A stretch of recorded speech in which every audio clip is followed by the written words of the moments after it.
খুনের মামলার আসামি সাকিব আল হাসান ছিলেন আগে থেকেই। এরপর এবার তার নামে ভিন্ন এক মামলায় গ্রেফতারি পরোয়ানা জারি হলো। চেক প্রতারণা মামলায় বাংলাদেশের সাবেক অধিনায়ক ও পতিত আওয়ামী সরকারের মাগুরা ২ আসনের সংসদ সদস্য সাকিব আল হাসানের বিরুদ্ধে গ্রেফতারি পরোয়ানা জারি করেন আদালত। আজ রোববার ঢাকার অতিরিক্ত chief metropolitan magistrate Mohammad Ziadur Rahman এই পরোয়ানা জারি করেন। গেল ১৫ ডিসেম্বর সাকিব সহ ৪ জনের বিরুদ্ধে আইএফআইসি ব্যাংকের পক্ষে শাহিবুর রহমান বাদী হয়ে এই মামলা করেন।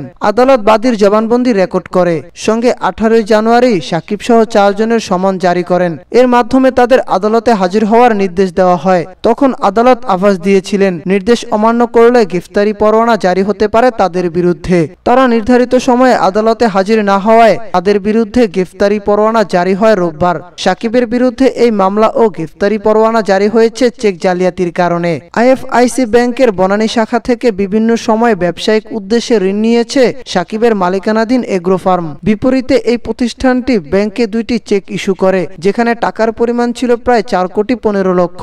তবে চেকের বিপরীতে পর্যাপ্ত পরিমাণ টাকা ছিল না ব্যাংক অ্যাকাউন্টে, যার ফলে চেক ডিজনার হয়। তা থেকে মামলার সিদ্ধান্ত গ্রহণ করে ব্যাংক।